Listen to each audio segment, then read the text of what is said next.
Friends, ईजोटी science में सबका स्वागत है। और आज की क्लास होने वाली है बहुत बहुत बहुत इंटरेस्टिंग, क्योंकि आज हम फर्स्ट चैप्टर का यानी केमिकल रिएक्शंस एंड इक्वेशंस का जो कि पहला चैप्टर है 10th केमिस्ट्री का, साइंस का, इसमें 45 प्लस मोस्ट इम्पोर्टेंट क्वेश्चंस हम यहाँ पर डिस्कस करने वाले हैं। तो इन क्वेश्चंस में क्या क्या आने वाले हैं, इसमें आपके कॉम्पिटेंसी बेस्ड क्वेश्चंस होंगे, पीवाईक्यूज मतलब पिछले साल पूछे गए जो क्वेश्चंस है, प्रीवियस ईयर क्वेश्चंस यहाँ पर डिस्कस किए जाएंगे, और डायरेक्ट सिंपल क्वेश्चंस जो पूछे जाते हैं एग्जाम्स में वो भी यहाँ पर डिस्कस किए जाएंगे। इससे पहले मैं आपको बता दूं, क्लास तो बहुत इंटरेस्टिंग होने ही वाली है, साथ साथ में आपको इस तरह से नोट्स भी बनानी है। और इससे पहले मैं बता दूं, अगर आपको चैप्टर को बहुत डिटेल में समझना है, वन शॉट में समझना है, तो इसी चैनल की प्लेलिस्ट में chemistry all chapters one shot नाम से एक प्लेलिस्ट है, उसमें आपको जाना है और केमिकल रिएक्शंस एंड इक्वेशंस पूरे चैप्टर को भी देखना है। और यहाँ पर ये 45 प्लस मोस्ट इंपोर्टेंट क्वेश्चंस जब आप एक बार कर लोगे तो यहाँ पर आपका पूरा चैप्टर भी फिनिश हो जाएगा साथ साथ में, ठीक है। तो आपको ध्यान से क्लास को एंड तक देखना है। अब बिना टाइम को वेस्ट किए अब यहाँ से हम क्लास को स्टार्ट करते हैं और चलते हैं अपनी पहली स्लाइड की तरफ, ठीक है। तो आप तैयार हो जाइए, एक पेन पकड़ लीजिए, कॉपी पकड़ लीजिए, ताकि साथ साथ में आप नोट्स भी बनाते रहें, ठीक है। और अगर आपने चैप्टर को पहले से स्कूल में पढ़ लिया है तो यहाँ पर आपकी एक अच्छी प्रैक्टिस भी हो जाएगी, ठीक है। तो प्रैक्टिस करने से क्या होगा, चैप्टर पर एक अच्छी और स्ट्रॉन्ग कमांड आपकी बन जाएगी। तो थोड़ा सा मैं यहाँ पर चैप्टर को इंट्रोड्यूस कर दूं कि जो केमिकल रिएक्शंस और इक्वेशंस होती है ना, ये बड़ी इंपॉर्टेंट चीज़ होती है। केमिकल रिएक्शन मतलब कोई भी चेंज, आपकी चारों तरफ जितने भी चेंजेस हो रहे हैं ना, उनको केमिकल रिएक्शन बोलते हैं। अब चेंजेस आपके फिजिकल चेंज होता है और केमिकल चेंज होता है, ये आपने 9th क्लास में भी पढ़ा होगा, ठीक है, और 10th इस चैप्टर में भी पढ़ा होगा। तो जो चेंजेस होते हैं, जैसे दूध से दही का बनना एक चेंज है, केमिकल चेंज है। तो chemical change means chemical reaction, ठीक है। तो जो भी चेंज होता है उसको हम केमिकल, लोहे पर जंग लगना रस्टिंग, ठीक है, रस्टिंग ऑफ आयरन, खाने का बनना या खाने का डाइजेस्ट होना, ये सारे चेंजेस हैं जिसमें एक नई चीज़ बन के तैयार होती है। केमिकल रिएक्शन का जो आउटपुट होता है, जो उसका परिणाम होता है, उसमें लास्ट में एक नया प्रोडक्ट बन के तैयार होता है। तो ये सारी चीज़ें तो आपको बेसिक चीज़ें पता होंगी ही, ऐसी मैं उम्मीद कर रहा हूँ, तभी आप इस क्लास को देख रहे हैं। तो अब यहाँ पर देखेंगे, सबसे पहले हम कुछ इम्पोर्टेंट यहाँ पर फॉर्मूले हैं जो आपको याद रखने हैं, क्योंकि आगे जो इक्वेशंस आएंगी उनमें ये यूज किए जाएंगे और यहाँ से डायरेक्ट क्वेश्चन भी बनते हैं, ठीक है। जैसे कैल्शियम ऑक्साइड का जो फॉर्मूला होता है वो CaO होता है, इसको बोलते हैं कैल्शियम ऑक्साइड, और इसका कॉमन नेम पूछा जाता है, क्विक लाइम होता है। क्या होता है? Quick lime. जो चूना होता है ना, बिना पानी वाला जो चूना होता है उसको क्विक लाइम कहते हैं। और जब उस चूने के साथ हम पानी ऐड कर लेते हैं तो वो पानी के साथ रिएक्शन कर लेता है, फिर उसको क्विक लाइम नहीं बोलते, फिर उसको स्लैक्ड लाइम बोलते हैं, ठीक है। बूझा हुआ चूना स्लैक्ड लाइम कहते हैं, ठीक। तो उसका जो फॉर्मूला होता है, calcium hydroxide is the chemical name of slaked lime and CaOH twice is the formula of slaked lime, ठीक है। ये इसका फॉर्मूला होता है। सोडियम क्लोराइड जो आपका टेबल सॉल्ट होता है, कॉमन सॉल्ट होता है, नमक, उसका फॉर्मूला होता है NaCl। सोडियम बाइकार्बोनेट होता है, sodium bicarbonate NaHCO3। Baking soda इसका कॉमन नेम होता है। Sodium carbonate Na2CO3 washing soda इसका कॉमन नेम होता है। Calcium carbonate chemical name, CaCO3 formula. और चौक या जो लाइमस्टोन होता है या जो मार्बल होता है ना, वो आपका कैल्शियम कार्बोनेट का बना होता है, ठीक है। तो इस तरीके से आपको ये बेसिक फॉर्मूले हैं और उनके common name and chemical name ये आपको याद होने चाहिए, ठीक है। तो बहुत बहुत इंपॉर्टेंट स्लाइड होने वाली है आपके लिए। नेक्स्ट, अब सबसे पहला क्वेश्चन यहाँ पर कॉम्पिटेंसी बेस्ड क्वेश्चन में पहले डिस्कस करूंगा, फिर PYQs डिस्कस करूंगा, उसके बाद कुछ एक्टिविटी बेस्ड क्वेश्चन डिस्कस करेंगे, एंड देन हम प्रीवियस ईयर क्वेश्चंस भी यहाँ पर डिस्कस करने वाले हैं, और डायरेक्ट जो क्वेश्चन पूछे जाते हैं वो भी वी विल डिस्कस, ओके।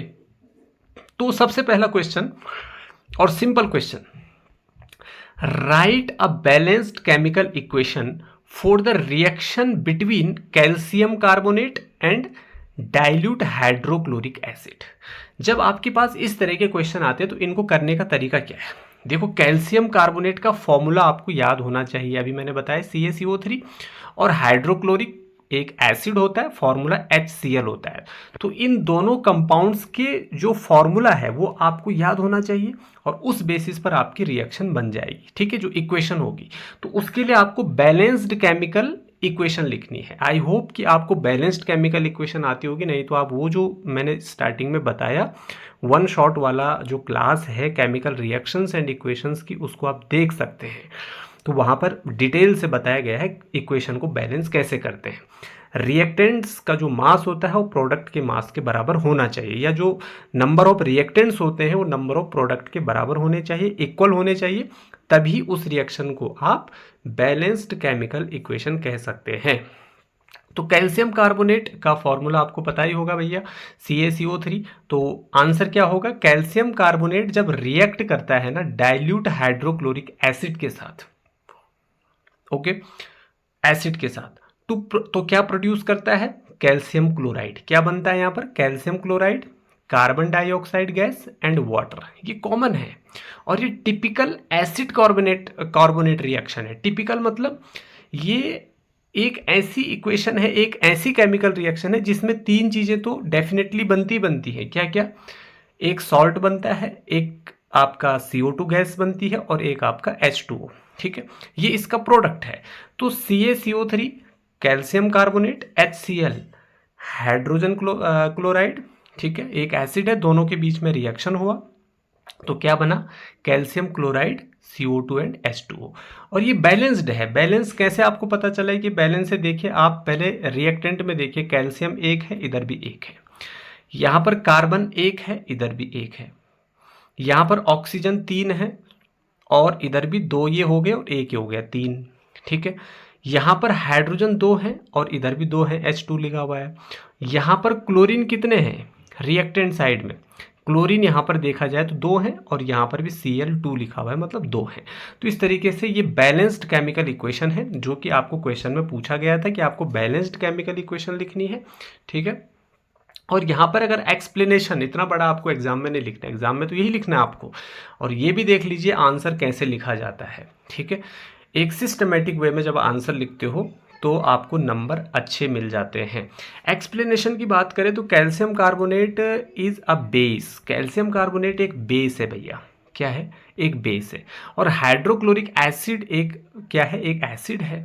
तो जब ये दोनों रिएक्ट करते हैं तो क्या बनता है भाई, जब एसिड बेस के बीच में रिएक्शन होता है तो क्या बनता है, सॉल्ट बनता है एंड वाटर बनता है, ठीक है।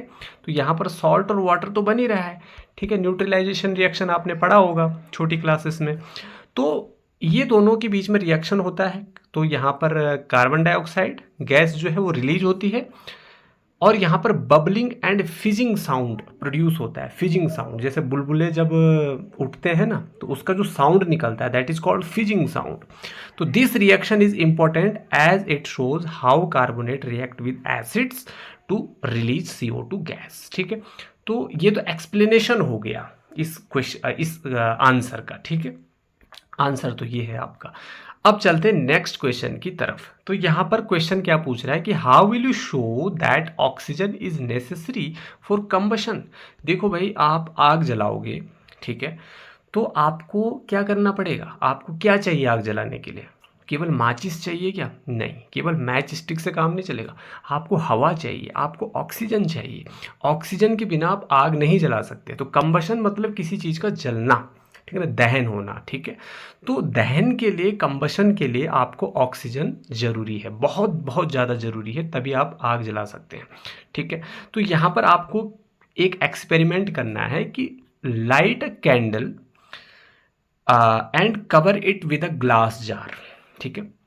आपको एक कैंडल को क्या करना है, जलाना है इस तरीके से, और उसको एक जार से ना ऊपर से कवर कर देना है, ठीक है, उस फ्लेम को। अब आपको जो फ्लेम, जो उसकी जहाँ से उसकी आग निकल रही, जो उसका फ्लेम है, उसको ऑब्जर्व करना है, देखना है। After some time the flame goes off, कुछ टाइम बाद देखोगे आपकी जो फ्लेम है, उसकी जो आग है वो बुझ जाएगी। This happens because the oxygen inside the jar gets used up. Jar के अंदर का जो ऑक्सीजन है ना वो यूज अप हो चुका है, मतलब उसकी जो सप्लाई है वो रुक चुकी है। तो कंबशन जो है वो कंटिन्यू नहीं हो सकता है बिना ऑक्सीजन के, ठीक है। तो क्योंकि यहाँ से तो आपने उसको बंद कर दिया ना जार से, या ऊपर से आप कोई भी ग्लास वगैरह रख सकते हैं, तो अंदर जो आग जल रही होगी वो बंद हो जाएगी, क्योंकि ऑक्सीजन जो बाहर से उसको मिल रही थी वो तो अब नहीं मिल रही है ना, तो उसकी जो सप्लाई रुक जाएगी, तो आग भी यहाँ पर क्या हो जाएगी, बंद हो जाएगी। तो एक सिंपल सा एक्सपेरिमेंट है, ठीक है। क्वेश्चन नंबर 3 क्या कहता है, student mixes lead nitrate solution with potassium iodide solution. Potassium iodide, potassium का फॉर्मूला होता है के और आयोडीन होता है आई, तो ये बन गया आपका पोटेशियम आयोडाइड। ये फॉर्मूले जो है ना ये इंपॉर्टेंट होते हैं, ये आपको याद रखने पड़ेंगे। आई होप कि 9th में जो आपने केमिस्ट्री में चैप्टर आता है वहाँ पर आपने देखा होगा कि केमिकल फॉर्मूले कैसे बनाए जाते हैं, ठीक है। तो व्हाट चेंज इज ऑब्जर्व्ड, यहाँ पर क्या चेंज ऑब्जर्व होगा अगर यहाँ पर लेड नाइट्रेट यानी ये लेड का फॉर्मूला होता है Pb NO3 ट्वाइस, ये इसका फॉर्मूला हो गया, ठीक है। तो इन दोनों के बीच में अगर रिएक्शन होता है तो क्या चेंज यहाँ पर ऑब्जर्व होगा, तो इसके लिए आपको क्या करना, right the type of reaction, मतलब ये किस टाइप का रिएक्शन है, कॉम्बिनेशन रिएक्शन है, डिस्प्लेसमेंट रिएक्शन है, डिकम्पोजिशन रिएक्शन है, प्रेसिपिटेशन रिएक्शन है, what type of reaction is this, and balanced chemical equation. और यहाँ पर आपको इक्वेशन लिखनी है बैलेंस्ड, अनबैलेंस्ड नहीं, ठीक है। अब यहाँ पर देखिए ऑब्जर्वेशन क्या निकलेगा भाई, अगर हम पोटेशियम आयोडाइड की रिएक्शन यहाँ पर किससे करा दें, लेड नाइट्रेट के साथ करा दें, तो लेड नाइट्रेट का फॉर्मूला ये मैंने पहले ही बता दिया था आपको, ठीक है, और 2Ki यहाँ पर पोटेशियम आयोडाइड। तो इससे क्या बनेगा, इससे आपका एक कंपाउंड बनेगा लेड आयोडाइड। यहाँ से क्या हुआ, लेड के साथ ये वाला आई जुड़ गया, ठीक है, कंबाइन हो गया, मतलब इसने अपना आयन, ये जो दो कंपाउंड्स है ना, ये वाला और ये वाला आपका लेड नाइट्रेट और पोटेशियम आयोडाइड, ये दोनों कंपाउंड्स हैं। जब दो कंपाउंड्स आपस में आयंस को एक्सचेंज करते हैं तो उस इक्वेशन को, उस रिएक्शन को डबल डिस्प्लेसमेंट रिएक्शन कहते हैं। यहाँ पर 2 बार डिस्प्लेसमेंट होता है। पहली बार यहाँ पर क्या होता है, पहली बार ये जो Pb है ये I के साथ जुड़ गया, और जो ये K है वो NO3 के साथ जुड़ गया, 2 बार डिस्प्लेसमेंट। और यहाँ पर क्या बनता है, एक PPT बनता है, PPT stands for precipitate, precipitate yellow precipitate बनता है। तो जिस रिएक्शन में प्रेसिपिटेट बनता है ना उसको प्रेसिपिटेशन रिएक्शन कहते हैं। तो जो डबल डिस्प्लेसमेंट रिएक्शंस होती हैं वो कौन सी रिएक्शन होती है, बेसिकली प्रेसिपिटेशन रिएक्शन होती है। तो यहाँ पर येलो प्रेसिपिटेट बन जाता है। अब ये प्रेसिपिटेशन में क्या होता है, यहाँ पर 2 एक्वस सॉल्यूशन के बीच में रिएक्शन होती है और एक इनसॉल्यूबल सब्सटेंस बनता है, और ये जो येलो पीपीटी है वो एक इनसॉल्यूबल सब्सटेंस है, मतलब जल में नहीं घुलने वाला सब्सटेंस है। ये जल में नहीं घुल, नीचे बॉटम में बैठ जाता है, ये पीपीटी बन जाता है, इसका प्रेसिपिटेट बन जाता है इसका। तो ऑब्जर्वेशन हमें क्या मिला, यहाँ पर येलो प्रेसिपिटेट बनता है, PbI2 यानी लेड आयोडाइड फॉर्म होता है। और ये किस टाइप की रिएक्शन है, double displacement reaction and precipitation reaction है, और बैलेंस्ड केमिकल इक्वेशन इसकी ये हो गई। Understood, okay. अब question number 4, identify the type of chemical reaction. ये किस टाइप की केमिकल इक्वेशन है, आप केमिकल इक्वेशन के टाइप आपने पढ़ा होगा, combination reaction, displacement reaction, decomposition reaction, है ना, डबल डिस्प्लेसमेंट रिएक्शन, आपका प्रेसिपिटेशन रिएक्शन, ये सारे आपने आई होप पढ़ी होंगी। तो ये किस टाइप की इक्वेशन है, तो यहाँ पर आप देख रहे होंगे रिएक्टेंट साइड में केवल एक ही रिएक्टेंट आपको दिख रहा है, यहाँ पर केवल एक ही सब्सटेंस आपको दिख रहा है, और ये टूट करके यहाँ पर 2 या 2 से ज़्यादा प्रोडक्ट्स में क्या हो रहा है, स्प्लिट अप हो रहा है, ठीक है, ब्रेक डाउन हो रहा है इसका। देखिए यहाँ पर एक ये हो गया, एक ये हो गया, एक ये हो गया, ठीक है, आयरन ऑक्साइड बन गया, फेरस आयरन ऑक्साइड हो गया, सल्फर डाइऑक्साइड हो गया, और आपका सल्फर ट्राई ऑक्साइड हो गया, ठीक है। तो यहाँ पर ये टूट रहा है, डिकम्पोजिशन हो गया ना, इसका डिकम्पोज हो गया मतलब टूट गया। भाई डिकम्पोजिशन रिएक्शन किसको बोलते हैं, जिसमें एक सब्सटेंस टूट करके 2 या 2 से ज़्यादा प्रोडक्ट्स में बिखर जाता है, that is called decomposition equation reaction, ठीक है। तो यहाँ पर आप देख सकते हैं ये फेरस सल्फेट जो है ये टूट जाता है, ये देख सकते हैं आप, फिर ये डिकम्पोजिशन रिएक्शन है। Which type of reaction is this, this is a decomposition reaction. Ferrous sulphate decompose होता है हीटिंग करने पर, मतलब इसको गर्म किया जाता है तो ये टूट जाता है, और क्या बनाता है, ये बनाता आपका फेरिक ऑक्साइड, ये वाला फेरिक ऑक्साइड बनाता है, ठीक है। Ferric oxide main product, plus इसमें सल्फर डाइऑक्साइड और सल्फर ट्राइऑक्साइड भी निकलती है। Sulphur dioxide and sulphur trioxide gases निकलती है, दिस इज थर्मल डिकम्पोजिशन। अब आपने चैप्टर में पढ़ा होगा 3 तरह के decomposition, thermal decomposition, photo decomposition और इलेक्ट्रो डिकम्पोजिशन। थर्मल डिकम्पोजिशन जब कोई एक चीज़ गर्म करके उसको तोड़ा जाता है 2 या 2 से ज़्यादा चीज़ों में, तो उसको थर्मल डिकम्पोजिशन कहते हैं। उसके बाद आता है आपका फोटो डिकम्पोजिशन, जैसे आपका सिल्वर क्लोराइड टूटता है, अभी आगे आएगा, ठीक है। जैसे सनलाइट की प्रेजेंस में अगर हम किसी चीज़ को तोड़ते हैं तो वो हो गया आपका फोटो डिकम्पोजिशन। उसके बाद इलेक्ट्रो डिकम्पोजिशन, जैसे हमने वाटर को तोड़ दिया इलेक्ट्रिसिटी पास करके H2 में और O2 में, तो वो हो गया इलेक्ट्रिसिटी की हेल्प से होने वाला डिकम्पोजिशन।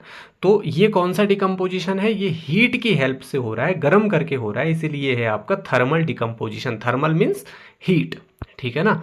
तो ये किस टाइप की इक्वेशन है भाई, रिएक्शन है, डिकम्पोजिशन रिएक्शन, ठीक है।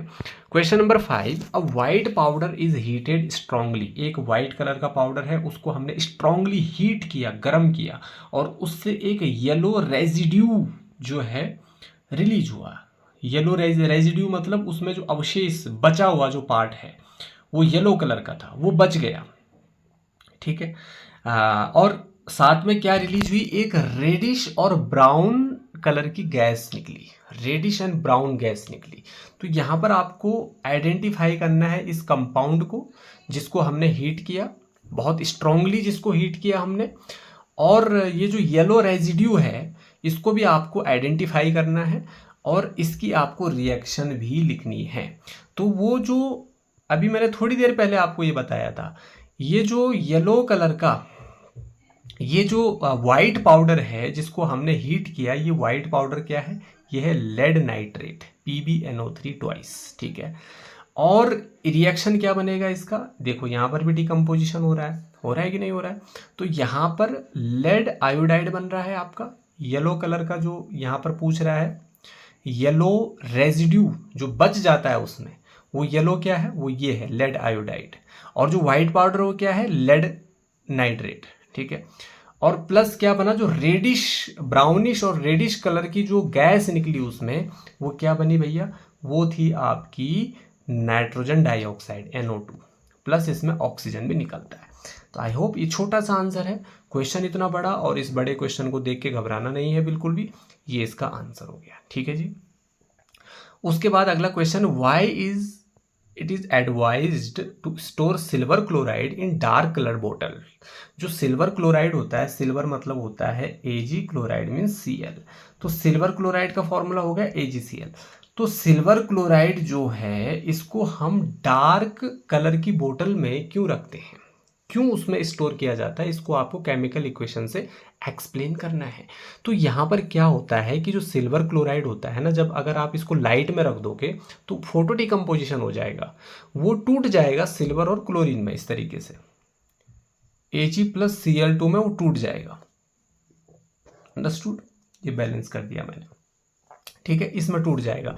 अब जब ये टूटेगा तो इसलिए इसको ऐसी बोतल में रखा जाता है जिसमें लाइट न जाती हो, मतलब डार्क ब्लैक कलर की कोई बोतल हो जहां पर लाइट आर पार नहीं जा सकती जिसके, ठीक है, यानी ओपेक ऑब्जेक्ट होना चाहिए जिसके अंदर लाइट न जाए, डार्क कलर्ड बोटल्स होनी चाहिए जिसमें लाइट न जाए, ताकि ये टूटे ना, सुरक्षित रहे, ठीक है, इसलिए इसको रखा जाता है इसमें।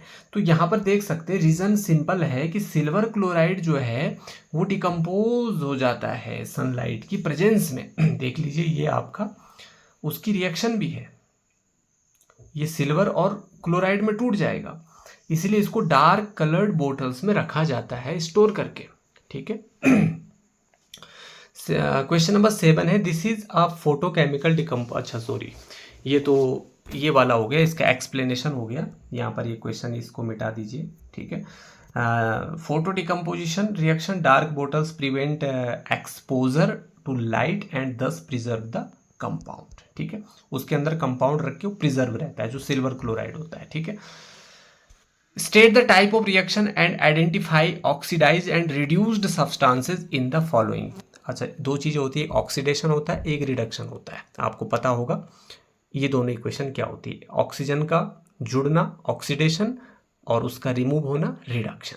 तो state the type of reaction and identify the oxidized and reduced substance. Oxidized substance जिससे ऑक्सीजन जुड़ी हो, रिड्यूस्ड जिससे ऑक्सीजन रिड्यूस हुई हो, रिमूव हुई हो। तो यहाँ पर देखिए जिंक रिएक्शन कर रहा है कॉपर सल्फेट के साथ और जिंक सल्फेट बना रहा है, क्योंकि जो जिंक होता है ना वो कॉपर से ज़्यादा रिएक्टिव होता है। आपने रिएक्टिविटी सीरीज पढ़ा होगा, जो ऊपर के होते हैं वो नीचे वालों को क्या कर देते हैं, डिस्प्लेस कर देते हैं। तो यहाँ पर जिंक ने किसकी जगह ले ली, कॉपर की जगह ले ली और क्या बना दिया, जिंक सल्फेट बना दिया। डिस्प्लेसमेंट रिएक्शन हो गई और कॉपर चला गया बाहर। तो कॉपर से ऑक्सीजन बिछड़ गई तो कॉपर हो गया रिड्यूस्ड सब्सटेंस और जिंक के साथ ऑक्सीजन जुड़ गया तो जिंक हो गया आपका ऑक्सीडाइज्ड सब्सटेंस। ठीक है, तो बड़ा सिंपल था। Displacement reaction and redox reaction हो गई है। ठीक है, ठीक है, क्योंकि इसमें रिडक्शन भी हो रहा है और ऑक्सीडेशन भी हो रहा है तो उसको रिडॉक्स रिएक्शन कहते हैं। रिडक्शन किसका हो रहा है, रिडक्शन हो रहा है आपका कॉपर का और ऑक्सीडेशन हो रहा है आपका जिंक का। ठीक है, तो ये इसका हो गया आंसर। रीजन भी बता दिया, जिंक जो है मोर रिएक्टिव होता है कॉपर से और ये डिस्प्लेस कर देता है कॉपर को इसके सॉल्ट सॉल्यूशन से। ठीक है, अगला क्वेश्चन है what happens when magnesium ribbon is burned in air, right the reaction and explain. अच्छा, मैग्नीशियम वाली एक्टिविटी तो सबसे पहली वाली एक्टिविटी है एनसीईआरटी साइंस की, तो आई होप ये आपको अच्छे से पता भी होगा कि मैग्नीशियम रिबन को जो है अगर हम एयर की प्रेजेंस में जलाते हैं तो क्या होता है। भाई मैग्नीशियम है, मैग्नीशियम रिबन, मैग्नीशियम का फॉर्मूला क्या होता है, Mg होता है ना।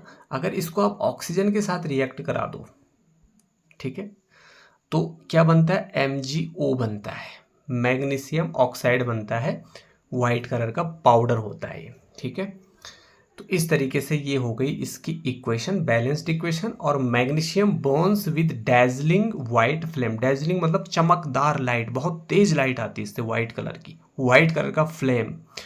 ठीक है, और उसके बाद वाइट ऐश निकलता है, ये मैग्नीशियम ऑक्साइड।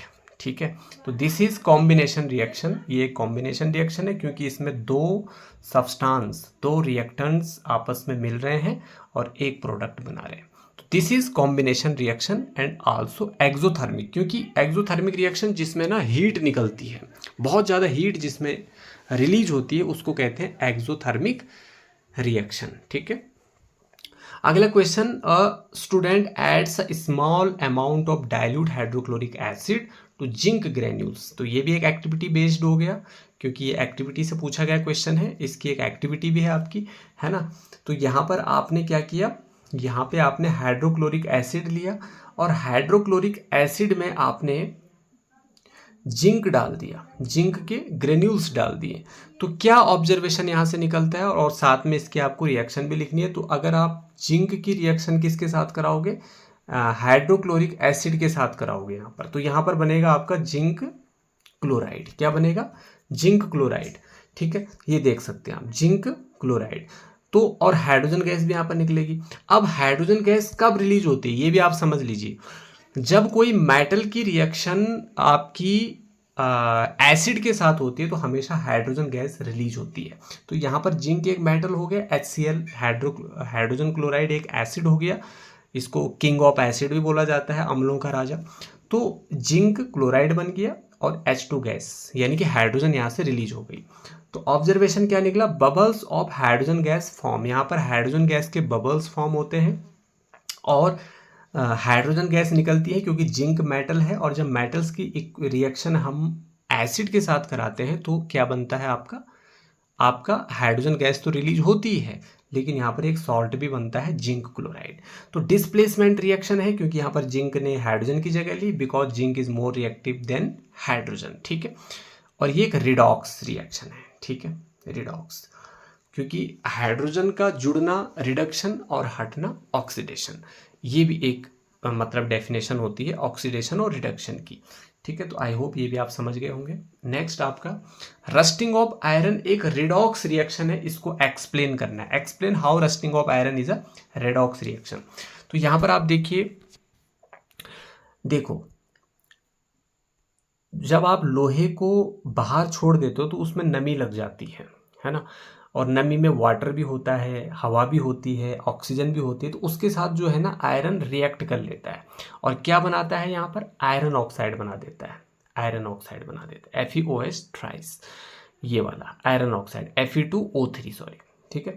तो ये है आपका, यहाँ पर क्या बन गया, आयरन हाइड्रोक्साइड, ठीक है। Iron is oxidised to iron oxide, यहाँ पर ये ऑक्सीडाइज हो गया, और oxygen is reduced in the process, यहाँ पर ऑक्सीजन भी रिड्यूस हो रही है क्योंकि यहाँ की जो कुछ ऑक्सीजन है ना वो किसके साथ जुड़ गई, Fe के साथ जुड़ गई। तो आयरन जो है उसका ऑक्सीडेशन हो गया क्योंकि उसके साथ ऑक्सीजन आ गई, और ऑक्सीजन का रिडक्शन हो गया क्योंकि उसमें से कुछ ऑक्सीजन आपकी इधर उधर हो गई, ठीक है। तो इसीलिए एक रिडॉक्स रिएक्शन है, और रिडॉक्स मतलब जहाँ पर ऑक्सीडेशन और रिडक्शन दोनों होता है, oxidation and reduction occur simultaneously, it's a redox reaction, okay. अगला जो क्वेश्चन है वो एजर्शन रीजन बेस्ड क्वेश्चन हो गए, मतलब जिसमें एक तथ्य होगा और उसका एक कारण होगा और नीचे आपको कुछ ऑप्शन दिए होंगे। तो इस टाइप के क्वेश्चन भी पूछे जाते हैं कई बार, एजर्शन रीजन बेस्ड जो क्वेश्चन होते हैं, ठीक है। इसमें क्या क्या है आपका कि जो सबसे पहला एजर्शन क्या है, तथ्य क्या है, सिल्वर क्लोराइड टर्न्स ग्रे इन सनलाइट। जब हम सिल्वर क्लोराइड को सनलाइट में रखते हैं तो ग्रेइश कलर में बदल जाता है। इसका रीज़न क्या बता रहा है कि जो सिल्वर मेटल होती है वो फॉर्म होती है किसकी वजह से, decomposition of silver chloride. Silver chloride को भाई डार्क बोतल में रखा जाता है ना, अभी डार्क कलर की बोतल में, क्यों, क्योंकि उसमें लाइट लगेगी तो वो टूट जाएगा, तो सनलाइट में टूट जाता है सिल्वर मेटल प्लस क्लोराइड में, ठीक है। तो रीज़न भी सही है और एजर्शन भी सही है, मतलब जो ए है दैट इज करेक्ट और जो आर है वो अच्छे से एक्सप्लेन कर रहा है ए को, ठीक है। रीजन जो है मतलब जो कारण है वो तथ्य को अच्छे से एक्सप्लेन कर रहा है। तो यहां पर वही बात है, A and R both are correct and R is the correct explanation of A. जो आर है वो करेक्ट एक्सप्लेनेशन है ए का। तो इस तरीके का, और नीचे आपका एक्सप्लेनेशन भी मैंने दे रखा है जो मैं आपको समझा चुका हूं, ठीक है। तो एजर्शन रीजन बेस्ड जो क्वेश्चन होते हैं उसमें 4 ऑप्शन भी पूछे जाते हैं, उसमें से एक ऑप्शन आपके पास ये होगा, उस पर आपको टिक कर देना है, ठीक है। अगला एजर्शन रीजन बेस्ड क्वेश्चन कहता है magnesium ribbon should be cleaned before burning. Magnesium ribbon को जलाने से पहले, मतलब मैग्नीशियम रिबन की ऑक्सीजन से रिएक्शन करने से पहले हम उसको साफ करते हैं सैंड पेपर वगैरह से। उसका रीजन ये बता रहा है it has a layer of magnesium oxide that prevents burning, क्योंकि इसके ऊपर MgO की जो लेयर होती है वो होती है, परत होती है मैग्नीशियम ऑक्साइड की, जो कि इसको जलाने से रोकता है। तो ये रहेगी तो जलेगा नहीं, जलेगा नहीं तो आगे प्रोडक्ट नहीं बनेगा, इसीलिए हम पहले इसको साफ करते हैं और उसके बाद हम इसको बर्न करते हैं, ओके। तो यहाँ पर तथ्य भी सही है और कारण भी सही है, और कारण जो है करेक्ट एक्सप्लेनेशन ऑफ एजर्शन, मतलब R is the correct explanation of A. A and R both are correct and R is the correct explanation of A. Cleaning removes the oxide layer so magnesium can burn freely and react with oxygen. Assertion copper can displace zinc from zinc sulfate solution. ठीक है, जो copper होता है वो displace कर देता है किसको, जिंक को, जिंक सल्फेट सॉल्यूशन से।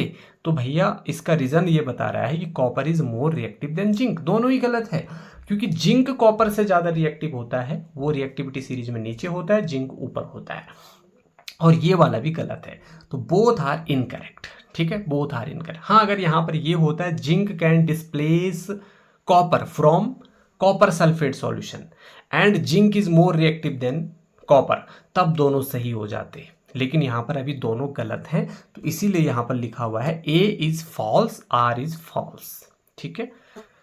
और उसका एक्सप्लेनेशन भी दे रखा है। Assertion in a chemical reaction mass is conserved, mass remain same होता है, ठीक है, mass remain same. Chemical reaction में जो भाई जो कोई भी केमिकल रिएक्शन होती है, ठीक है, उसमें इसका मास और इसका मास दोनों का सेम होता है, रिएक्शन से पहले भी और रिएक्शन के बाद भी। ये आपका law of conservation of mass कहता है। Atoms are neither created nor destroyed in a chemical reaction. Atoms जो होते हैं वो ना तो क्रिएट किए जा सकते हैं ना डिस्ट्रॉय किए जा सकते हैं किसी भी केमिकल रिएक्शन में। तो दोनों ऑप्शन यहाँ पर सही हैं, एजर्शन भी सही है और उसका रीज़न भी बिल्कुल सही है, इसलिए हम कह सकते हैं A and R both are correct and R is the correct explanation of A. ठीक है। और law of conservation of mass कहता है कि total mass remains the same before and after the reaction. जो टोटल मास होता है atoms का वो रिएक्शन से पहले भी उतना ही होता है और बाद में भी उतना ही होता है। ठीक है।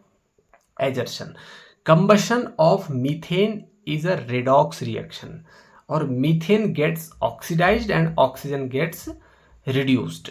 दोनों ही बात सही है।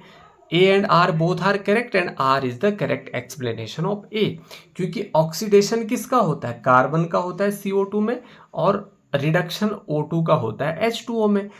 तो यहाँ पर क्या होता है, दोनों यहाँ पर ए भी सही है और आर भी सही है। एजर्शन क्या कहता है, एजर्शन कहता है formation of curd from milk is a chemical change. जो कर्ड मिल्क है, मिल्क से जब दही बनती है तो ये केमिकल चेंज है। रीज़न क्या बोल रहा है, क्योंकि ये इरिवर्सिबल होता है, इसमें नया सब्सटेंस बनता है। और केमिकल चेंज या केमिकल रिएक्शन किसको बोलते हैं, जो इरिवर्सिबल होता है और जिसमें नई चीज़ बनती है। भाई जैसे यहाँ से मिल्क से कर्ड बन गई तो कर्ड से दोबारा आप मिल्क बना सकते हो क्या, नहीं, इसी को बोलते हैं इरिवर्सिबल चेंज। ठीक है। और यहाँ पर एक कर्ड बिल्कुल नई चीज़ बनी है तो न्यू सब्सटेंस बन गया ना, मिल्क अलग चीज़ है कर्ड अलग चीज़ है, तो दोनों ही चीज़ यहाँ पर सही हो जाएगी। A and R both are correct and R is the correct explanation of A. ठीक है।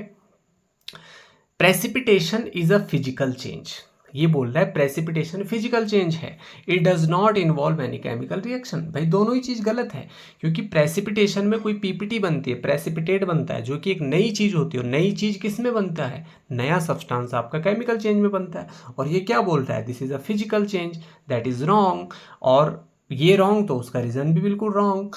तो दोनों ही चीज़ क्या है, रॉन्ग है, फॉल्स है, और इस तरीके से आपको आंसर बताना है। क्योंकि precipitation is a chemical change where two solution react to form an insoluble compounds. Precipitation में दो सॉल्यूशन रिएक्ट करते हैं, दो एक्वस सॉल्यूशन, और एक इनसॉल्युबल कंपाउंड बनाते हैं जो प्रेसिपिटेट कहलाता है। Okay. Assertion, zinc reacts with hydrochloric acid to evolve hydrogen gas. Zinc जो है ना, जिंक जो है ये क्या करता है, ये रिएक्ट करता है हाइड्रोक्लोरिक एसिड के साथ और हाइड्रोजन गैस बनाता है, क्योंकि zinc is more reactive than hydrogen. तो क्या है, दोनों सही हैं, लगाओ दिमाग। मैंने बोला था थोड़ी देर पहले, मेटल रिएक्ट करता है जब एसिड के साथ तो हाइड्रोजन गैस रिलीज होता है, तो करेक्ट हो गया। और यहाँ पर ऐसे क्यों हुआ, क्योंकि भाई जिंक जो है, जिंक ने जब HCl से रिएक्ट किया तो यहाँ पर ZnCl2 बन जाएगा, प्लस H2 बाहर निकल जाएगा, इवोल्व हो जाएगा गैस की फॉर्म में। तो इसलिए दोनों ही चीज़ यहाँ पर करेक्ट हो जाएंगी, एजर्शन भी और उसका रीज़न भी, तथ्य भी और उसका कारण भी। तो A and R both are correct and R is the correct explanation of A, because zinc displaces hydrogen from acid due to higher reactivity. Equation आपकी ये हो गई। ठीक है। अगला बोलता है कि burning of a candle is both a physical and chemical change. Burning of candle जो है यहाँ पर बोल रहा है फिजिकल चेंज भी है और केमिकल चेंज भी। Reason, melting of wax is a physical while burning of wax is chemical. जब वैक्स मेल्ट करता है ना तो वो एक फिजिकल चेंज होता है, जबकि जब ये जलता है तो एक केमिकल चेंज होता है। तो जलना और मेल्ट होना दोनों अलग चीज हो गई। तो A and R both are correct and R is the correct explanation of A. ठीक है। अब यहां पर वही चीज लिखी हुई है, दोनों स्लाइड्स में आ गया। Rusting of iron is a redox reaction. बोल रहा है रस्टिंग ऑफ आयरन एक रिडॉक्स रिएक्शन है, और उसका रीजन क्या बोलता है कि iron is oxidized and oxygen is reduced. कि रस्टिंग ऑफ आयरन में आयरन ऑक्सीडाइज होता है और ऑक्सीजन क्या होता है, रिड्यूस होता है। दोनों ही चीज़ सही है, दोनों ही चीज़ सही है। ठीक है। तो इसका आंसर करेक्ट हो जाएगा, क्योंकि उसमें ऑक्सीजन ऑक्सीडेशन होता है, उसका आयरन जो है उसका ऑक्सीडेशन होता है, और ऑक्सीजन मॉलिक्यूल्स जो है वो रिड्यूस होता है। ठीक है। अब डायरेक्ट जो सिंपल क्वेश्चन होते हैं अगला पड़ाव इस वीडियो का वो पूछे जाते हैं, कभी कभी डायरेक्ट क्वेश्चन आ जाते हैं, जैसे what is a chemical reaction. तो केमिकल रिएक्शन जो है वो एक ऐसी प्रोसेस होती है जिसमें एक या एक से ज़्यादा सब्सटेंस, जिनको कि रिएक्टेंट बोलते हैं, वो कन्वर्ट हो जाते हैं नए सब्सटेंस में, नए प्रोडक्ट में, विद डिफरेंट प्रॉपर्टीज। भाई जैसे यहाँ पर मिल्क से कर्ड बना, तो क्या कर्ड और मिल्क एक ही चीज है? दोनों अलग चीज है ना। तो यहाँ पर एक नई चीज बनी है, that's why this is a chemical change. ठीक है, H2 और O2 के बीच में रिएक्शन हुआ और H2O बना। तो यहाँ पर अगर आप देखें तो H2O की जो प्रॉपर्टीज हैं वो H2 और O2 से बिल्कुल अलग हैं।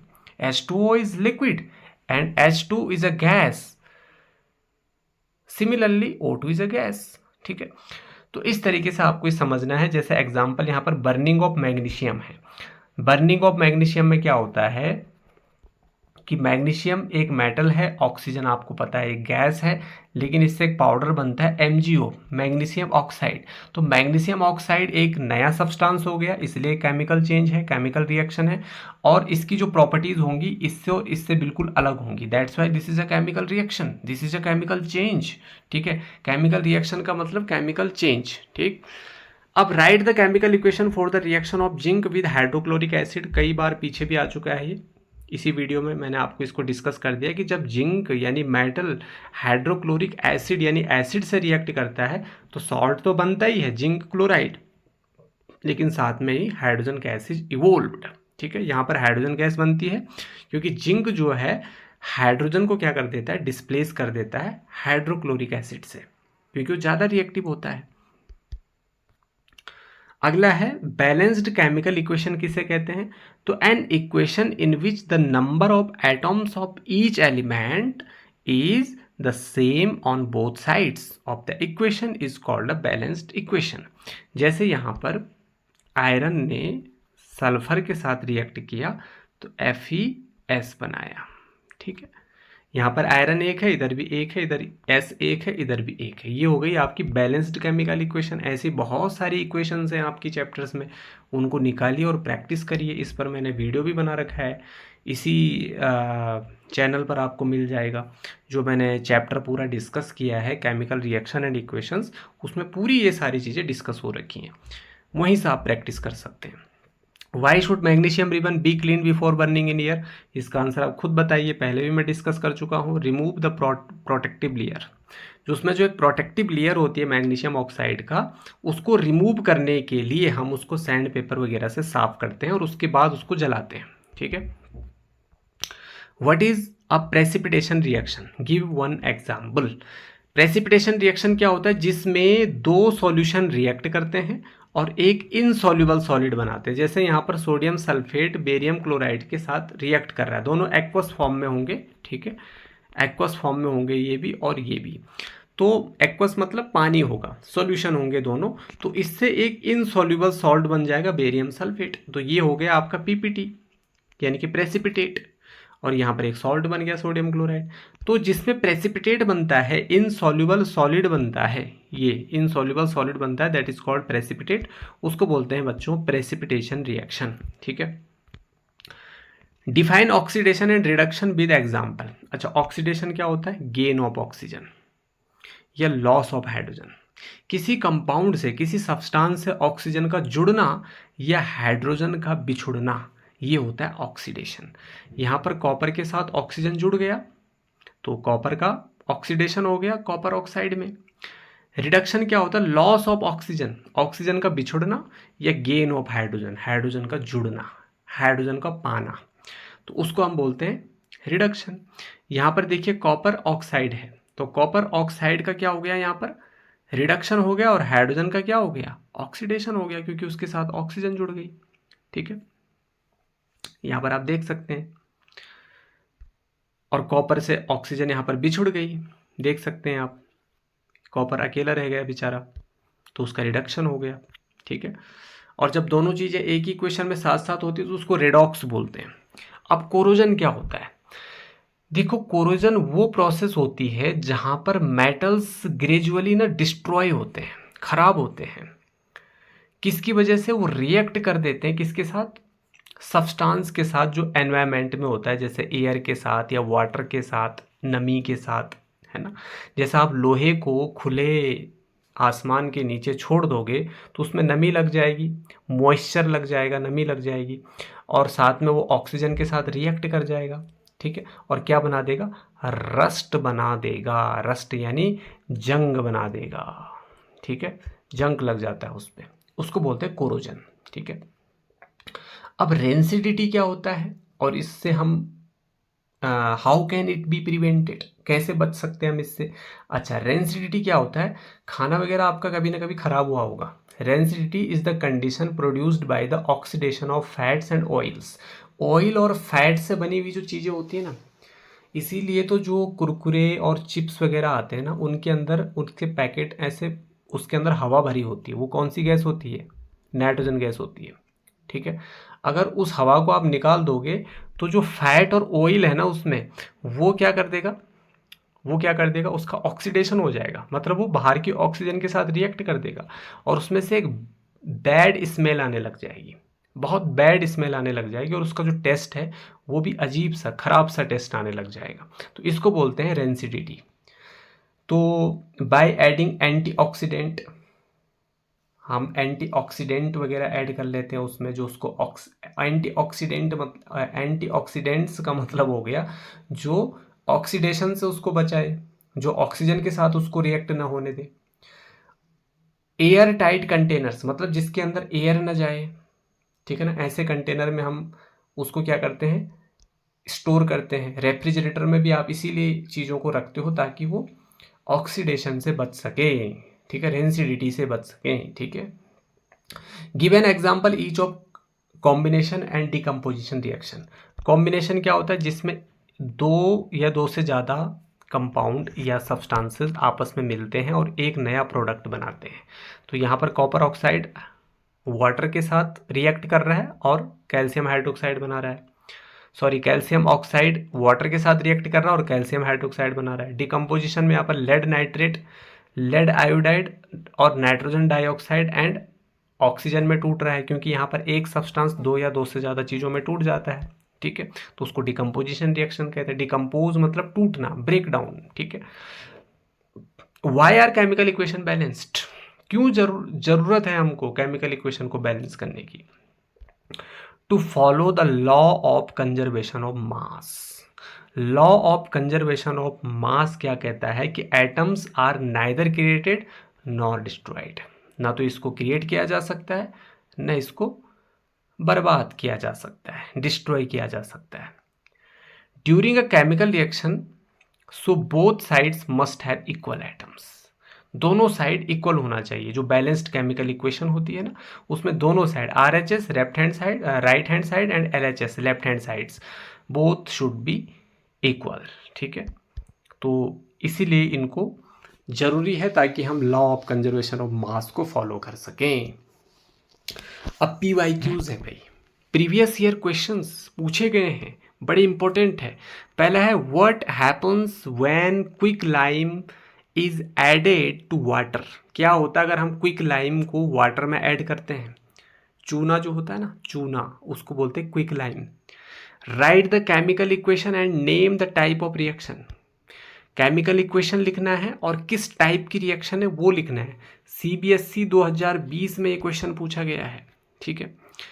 क्विक लाइम रिएक्ट्स करता है बहुत तेजी से वाटर के साथ और स्लैक्ट लाइम बनाता है। मैंने शुरुआत की सबसे फर्स्ट जो स्लाइड है उसमें डिस्कस किया। Releasing a large amount of heat. Quick lime क्या होता है, कैल्शियम ऑक्साइड, जब उसको आप पानी में डालते हो तो किस तरीके से वो उसके साथ रिएक्ट करता है। चूने को जब पानी में डालते हो तो धीरे धीरे उबलने लगता है क्योंकि वो पानी के साथ रिएक्ट करने लग जाता है, और कैल्शियम हाइड्रोक्साइड यानी स्लैक्ट लाइम बनाता है, ठीक है। This is a combination reaction and also an exothermic reaction. किस टाइप की रिएक्शन है ये, कॉम्बिनेशन रिएक्शन है, बिकॉज यहाँ पर दो कंपाउंड्स आपस में जुड़ करके एक नया कंपाउंड बना रहे हैं, एक नया प्रोडक्ट बना रहे हैं, और इसमें बहुत सारी हीट भी निकलती है, इसीलिए एक्सोथर्मिक रिएक्शन है। और जिसमें हीट लगती है वो एंडोथर्मिक रिएक्शन होता है, जिसमें निकलती है वो एक्सोथर्मिक रिएक्शन होता है, ठीक है। What is observed when iron nails are placed in copper sulfate solution? क्या होगा अगर आप लोहे की कील को कॉपर सल्फेट सॉल्यूशन में डाल दोगे? तो 2020 में क्वेश्चन पूछा, केमिकल इक्वेशन भी लिखना है, तो यहाँ पर एक ब्लू कलर का सॉल्यूशन बनेगा कॉपर सल्फेट। भाई आयरन का फॉर्मूला तो पता ही है, कॉपर सल्फेट CuSO4 होता है। दोनों के बीच में रिएक्शन, तो कॉपर आयरन जो है कॉपर से ज़्यादा रिएक्टिव होता है, तो कॉपर को डिस्प्लेस कर देगा, कॉपर गया बाहर, गेट आउट, एंड आयरन जुड़ गया SO4 के साथ, तो बन गया आपका आयरन सल्फेट। ठीक है, अच्छा अब यहां पर देखिए, define a balanced chemical equation, why should chemical equation be balanced. देखो ये चीज़ मैं पहले ही यहाँ पर इसी वीडियो में डिस्कस कर चुका हूँ, 2021 में क्वेश्चन पूछा गया था, इसलिए यहाँ पर मेंशन कर दिया क्योंकि PYQ सेक्शन का क्वेश्चन है। इसीलिए जो को बैलेंस्ड केमिकल इक्वेशन क्या होता है कि दोनों साइड आपके इक्वल नंबर ऑफ एटम्स होने चाहिए, बोथ द साइड्स, ठीक है, और तभी इक्वेशन को हम बैलेंस मानेंगे। क्यों इसको बैलेंस करना जरूरी है? क्योंकि हमें law of conservation of mass, the law of conservation of मास को फॉलो करना होता है, जो क्या कहता है कि आपका जो मास can neither be created nor destroyed in a chemical reaction.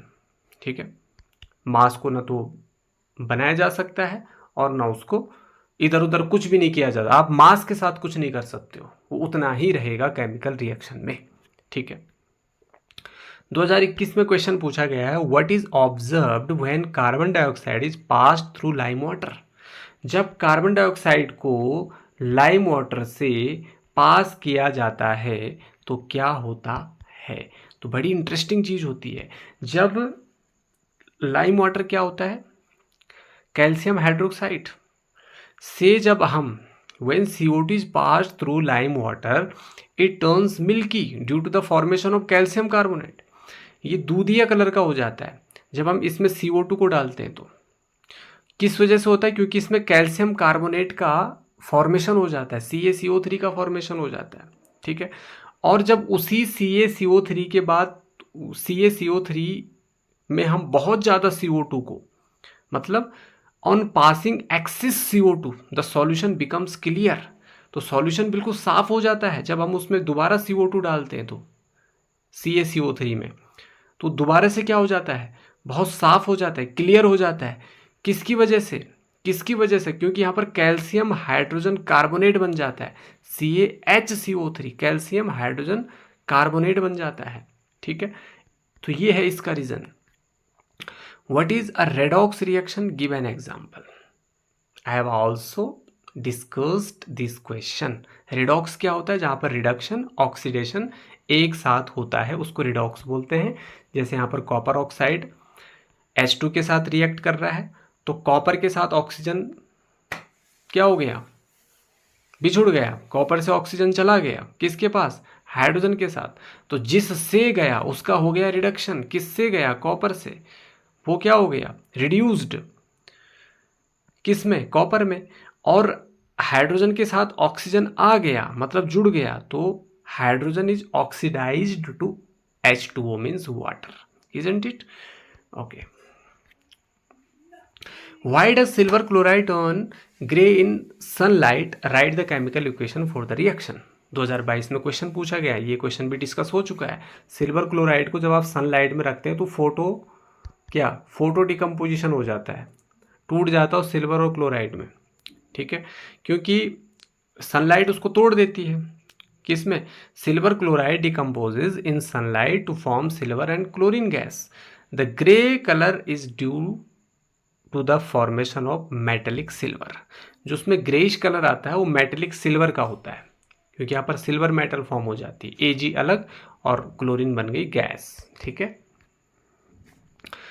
A shining metal M on burning gives a dazzling white flame and changes to a white powder N. Identify M and N. Write the balanced chemical equation for the reaction. This question was asked in 2022 CBSE। ठीक है, ये question पूछा गया था। यहाँ पर एक shining metal है M, बहुत चमकदार मेटल है। जब हम उसको बर्न करते, बर्न किस में करेंगे, ऑक्सीजन की प्रेजेंस में ही करेंगे ना, उसमें एक डेजलिंग वाइट फ्लेम बनता है। अब जरा दिमाग लगाओ, डेजलिंग वाइट फ्लेम किस में बनता है, चमकदार सफ़ेद रंग की ज्वाला किस में उत्पन्न होती है, डेजलिंग वाइट फ्लेम। आपको पता होगा मैग्नीशियम रिबन को जब हम जलाते हैं तो Mg, ये जो M मेटल है इसको आपको आइडेंटिफाई करना है, ये क्या है, मैग्नीशियम, ठीक है। और यहाँ पर एक वाइट पाउडर बनता है N, इसको भी आपको आइडेंटिफाई करना है। तो ये ऑक्सीजन के साथ रिएक्ट करेगा तो MgO बनेगा। तो this white powder N is actually MgO, magnesium oxide. तो M और N दोनों आइडेंटिफाई हो गए। M क्या है, Mg, N क्या है, MgO। बैलेंस कर दो इसको, 2 इधर लगा दो, 2 इधर लगा दो, मैग्नीशियम 2 हो गए, इधर भी 2 हो गए, ऑक्सीजन 2, इधर भी 2, ठीक है। तो ये हो गया आपका इसका answer. Understood, okay. When aqua solution of potassium iodide and lead nitrate are mixed, potassium iodide और लेड नाइट्रेट को जब हम मिक्स करते हैं बच्चों, ये भी हम डिस्कस कर चुके हैं पिछली स्लाइड में, ठीक है। तो यहाँ पर क्या होता है, एक इनसॉल्युबल सब्सटेंस बनता है ना कहीं लेड आयोडाइड बनता है ना, प्रेसिपिटेट बनता है। कौन सी रिएक्शन हो गई ये, प्रेसिपिटेशन रिएक्शन हो गई, ठीक है। प्रेसिपिटेशन रिएक्शन हो गई ना, पोटेशियम आयोडाइड ने लेड नाइट्रेट के साथ रिएक्ट किया तो लेड आयोडाइड बना, दैट इज प्रेसिपिटेट, पीपीटी, ठीक है, डबल डिस्प्लेसमेंट रिएक्शन, ठीक। और this is precipitation reaction, a type of double displacement reaction, ठीक है, डिस्कस हो चुका है। तो इस तरीके से ये बहुत सारे, लगभग मुझे लग रहा है 40 प्लस या 45 प्लस क्वेश्चंस जो हैं आज हमने डिस्कस करे।